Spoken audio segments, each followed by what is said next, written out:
Hello, denizens of the internet. This is Kira Una coming to you today, and we're going to be working on some socks.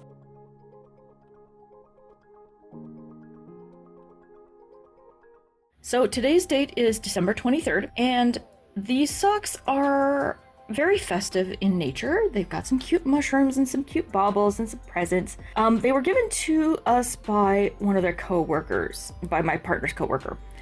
And the issue is like, I never buy commercial socks, primarily because I knit my own. And a lot of the ones that I have that I've knitted have lasted me for more than a decade. And I just keep patching them. Because these are so cute and festive, I want to save them so that I can use them. So I figured I would go into a little bit of repair and fixing it up and making it so that it will fit me. Because not everybody's foot size is the same either, despite the fact that these are all one size fits most. These do not fit. So we'll start at the toe. Now the problem is that I've tried these on, and I have washed them since trying them on. And essentially the heel that's just right here, that tends to sit past my heel up towards the rest of my calf and leg. So it's like a good inch too long. So we're going to have to do some work on the toe, and we're going to cut part of that off. I'm going to realize I'm going to lose that Santa, but that's okay because we normally wear socks and slippers and shoes up here, so nobody's going to see it except for, well, all of you on the internet. Now we also have the cuff. The cuff is too tight, but if you get past the cuff, because these are fairly long socks, like I can fold them over to get it to a length that I prefer. This part past the cuff is a lot stretchier. Like this stretches a lot, but I find that the tension is too tight. Like, you want socks not to fall down, but for people with wider than the average calf, you kind of need a little bit more wiggle room. So I'm going to cut the cuffs off, and I'm going to save both of them for, I don't know, anything that might need a cuff that needs patching later, because I could sew them together to make a cuff for something. And then I'm debating whether I should grab my serger, or if I should show you how you could possibly fix this without one. I kind of want to do this all with the regular sewing machine because not everybody has a serger at home. So I think that is the plan. I'm going to try and minimally take off as little as I can. So it's probably going to get folded over at the mushroom. So we have my socks pinned. Be very careful you don't pin your toes. That would kind of suck. So you can also see it's not directly straight across. It's got kind of a curve. I'm going to be essentially copying this on the opposite side of the foot, so I have a distinct left and a right to accommodate my foot shape. This will make them a little bit more comfortable to wear and not as annoying to wear. So let me go do that, take the socks off, cut the cuffs off, and I will meet you over at the sewing machine. Okay, so I might have lied a little bit. We're not going to go to the sewing machine just yet. We still need to mark out our cutting line. So I really hope that you can see that little faded kind of chalk line from here coming up and down here. That is the generally-ish shape of my foot. And I'm going to also I'm going to give myself a very generous ½ an inch. So I'm going to take my pen and mark the same on the other foot. So then that way, again, I have a distinct left and right. I have the heels together, so the tops are going to be nice and opposite of each other. And then I'm going to take you over to the sewing machine once I have the foot, the toe cut out, and once I have the cuff cut out. So I'll be back in a few minutes. 5 minutes later. Alright, so I have my sewing machine set up with the ball needle, turning the socks inside out on the other side of the screen here. So I did say ½ an inch, right? Okay, so we're working with ½ an inch seam allowance, and we're going to essentially sew up the toe just so that it has the possibility of a good stretch. Let's say, for example, if all you have for your machine is quintessentially a zigzag, because some of the older machines only have a zigzag. So I'm going to switch to a zigzag stitch. I'm keeping my stitch length at 2.5. I'm gonna, how wide do I want this? 3 sounds good. 3 is probably decent enough. My needle position is going to be in the center. My tension is set. I'm using a slightly older thread, but I'm going to be using it up. It's fairly strong. Now this may not work for everyone. Just putting it out there, just so that you know. This will work for quite a few of you, but I'm hoping this works for me. It should. It's something that I've done before. So let's line up the toe. I'm lining up the toe. I realize you can't see this on screen, but it's not the easiest thing to do while fighting with some wibbly fabric. I'm not going to use any pins, but you use as many pins as you feel necessary. I realize this keeps going out of focus, so let's lock that focus in place. Okay. So hopefully you can see this really well. We're going to be working at 1/2 inch seam allowance.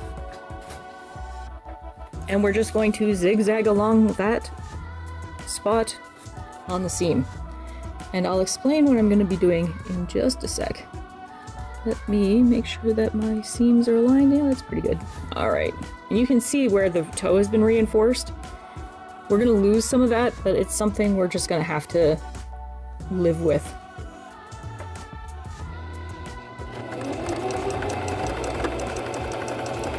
And you're not stretching, because the zigzag will stretch it for you as you're wearing it.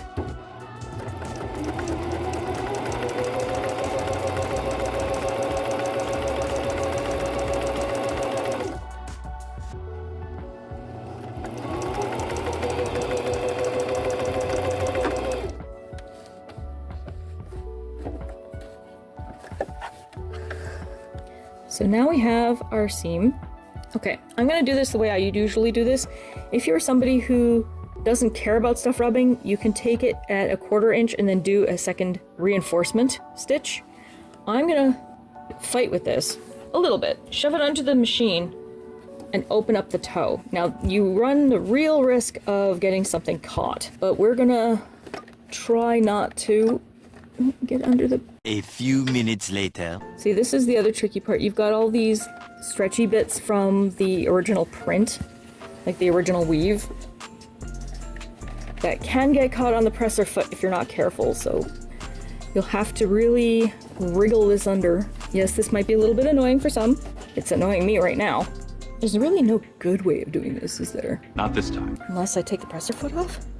No way. Problem shooting 101. How do you get this under here? Not a chance. You know what? Heck with it. I'm gonna deal with the rubbing. If you want to fight with it, you go on ahead, but I'm not feeling very patient today. Again, this is all based on how you feel about things, but I'm gonna just do a second line, like 1/8 of an inch away from that first seam line. I don't want to fight with this today. It's close to Christmas, and I just want to wear my socks. So let me zigzag that.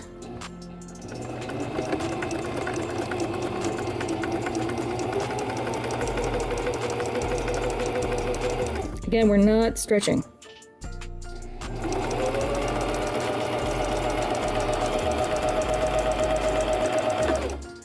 And I'm gonna take a minute and trim away the excess seam allowance.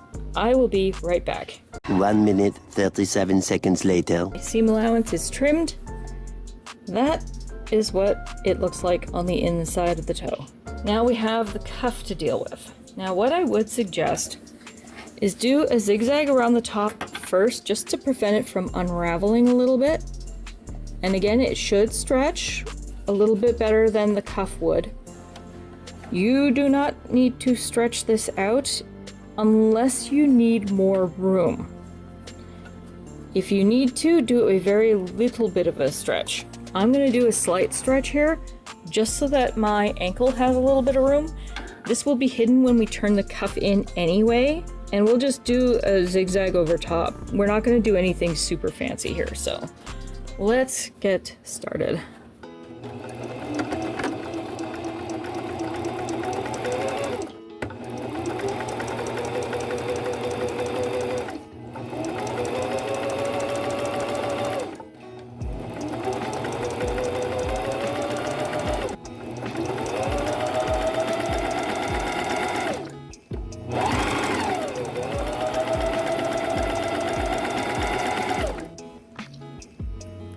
I'm just clipping the threads out of my way before I get to the end so it doesn't snag underneath the presser foot or in the bobbin casing. Why do I do that?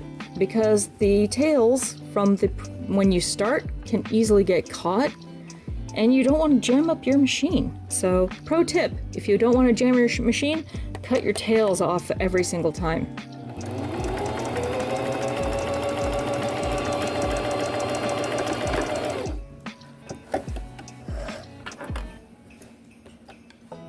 So I'm gonna set that sock aside. I'm gonna do the second sock so I can make sure that they're even and then even up the cuffs. So give me a second to do the other sock and I will be right back. More moments later. Okay, so this is where we're at. I find it's easier to turn the sock right side out and work from the inside. That way you don't get anything caught. We're going to change a little bit of the settings here. So we are going to try and go for some maximum stretch here because we want this really, really stretchy around the cuff. Because of the natural size of the sock, it will reset to a specific size around my leg, but I want to give it the most optimal chance to actually work with my leg rather than fighting against it. So we're going to change the stitch width to 5. I could go to 6, but I don't want it super duper wide. The wider the stitch is, the more it will have a chance of stretching. So let's get into sewing this cuff down, and I'm doing it right at the top of where the mushroom is. Let me see if I can, it's a little stuck. So right at the top of the mushroom is where this sock is going to end. Hopefully this doesn't flip out on me, but it should be fine. I might have to eyeball this because I keep losing my pins and they keep getting in my way.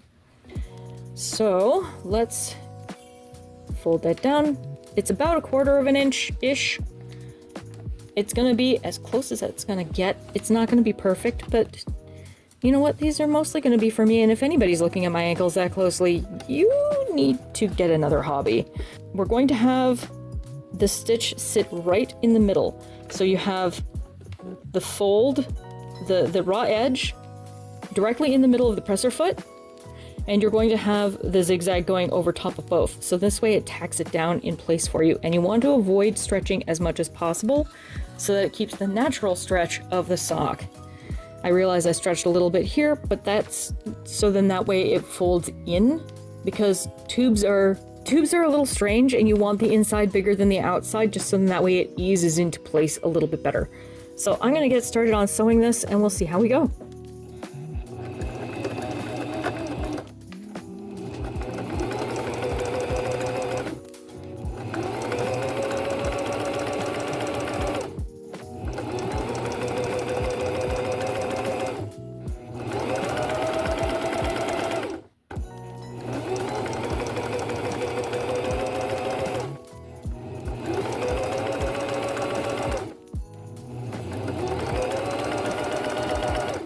And remember, clip your tails.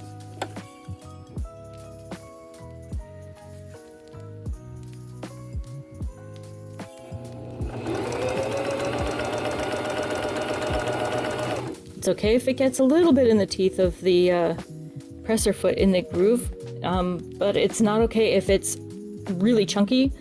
So keep in mind, this is going to stitch it down. It will roll up a little bit, but you want to try and avoid having too much in the middle here.